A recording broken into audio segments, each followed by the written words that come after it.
food and armor and stuff like that. Because those don't stack, even if they're the exact same item. In this game, you need armor. And if you can make armor, you make it. And that's how this works. I can make a linen yarn. Hey, see? I got 2 linen yarn. But yeah. It's not actually a difficult game if you know what you're doing, but if you're new to the game and new to the controls and stuff like that, it can be a bit challenging to play. This building over here, and I'm like, I feel stupid because I completely, I looked right at it and didn't see it. This is the weapons shop. This person in here will sell you weapons, and rangers can use boomerangs. And boomerangs are really powerful. But you can see that I don't have any money right now. So what you could do is, if you have an item you can't use, or have an item that you just don't want, you can sell them by right-clicking, and that'll give you money based on what the item was, which is really useful to have right at the beginning of the game, because it's hard to get money this quick, unless you're like really good. So I don't know why looking up gives me multiple frames. Oh well. I am lagging a bit here because my computer doesn't like this game at all, which is a bit of an inconvenience, but I'll just have to deal with it because this is Cube World, and Cube World is awesome. So, I need to find the items shop and the armor shop to show you guys. Here's the armor shop. It'll have that little armor symbol up there. Now, you do notice that the ranger's arrows just go straight, and that's one of the few problems I have with this game, is that the ranger's arrows are just... Ooh. You know, I think this is the best starting seed for a ranger ever, because I can get 2 pieces of armor right now.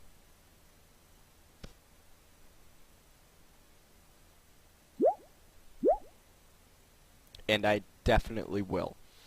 The rangers use linen armor. I just sold them back. The rangers use linen armor, the warriors use iron armor, like this.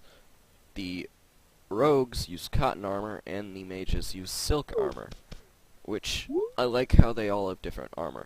So I'm going to put these on, and it does actually alter how your character looks. Not by much, but it does. So, armor is one of the most important things in this game for... Let me put it this way. If by the time you get to the first town, you can't craft armor, you better hope you can buy some, because armor is really important to have. And I still haven't found the item shop, and the item shop is probably the most important one.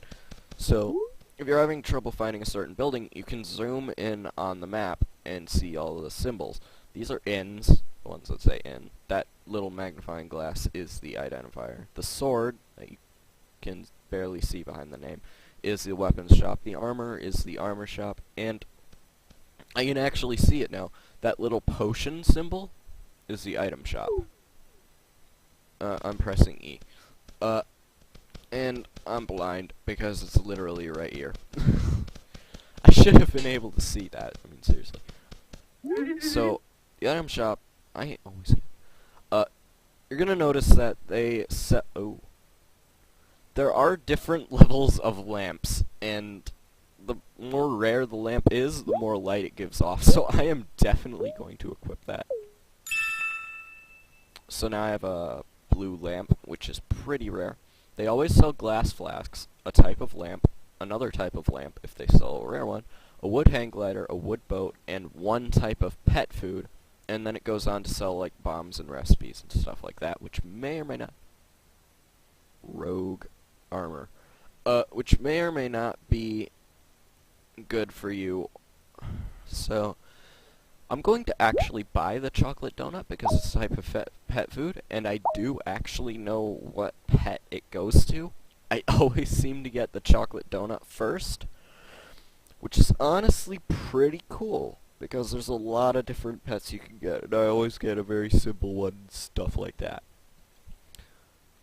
They also sell glass flasks, and I'm actually going to buy as many as I can, because these are the reason that money is so good early on.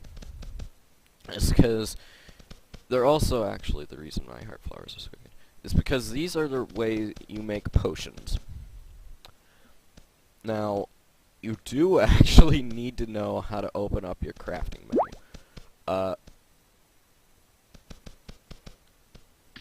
Like, if you jump in this pool, C for crafting, go to your potion, no, not the potion section, to the material section, you notice you can make a bunch of water flasks, and you do so because I already needed to use a potion, and I just barely got into the game, because I spawned in the middle of a pack of plane runners. So never use the seed 13374022, because it will spawn you in a pack of plane runners. So with one heart flower and one water flask, you can make a life potion. And as you level up, these life potions will get better and better, the ones you can make. But for the first 2 levels, the only types of potions you can make are life potions +1. There are these random NPCs walking around. I want that boomerang. Okay, cool. Hey, pineapples. Pinnaples. I'm gonna end up saying pinnaples because I call them that for no reason whatsoever. I guess it just sounds like pineapple, but pineapples sell for 2 copper each, and a stack of 50, that's a silver. So they can all, just like the pumpkins, they can be used to make food. That'll restore your health, but you can't move while eating the food. Unlike you can move while eating potions, which I actually ended up showing off and not pointing it out. But Q is to use potions, and Tab is to shift through whatever items on Q. So, when you're just starting out, a good thing to do is locate the... Actually, I don't want to leave town yet. The good thing to do is to find a NPC with a speech bubble above its head. And sometimes towns don't have these, but most of the times they do. That type of NPC will either tell you what a certain pet likes to eat, or they will tell you to explore a certain area of the map. Most of the time it's exploring an area of the map, and they won't tell you what the pet food thing unless you have that type of pet food. Also, I didn't show it because I'm kind of new, still pretty new to this game. I got it on Monday. No, Friday. It's last Friday. So I need to zoom in a lot here. Dang it.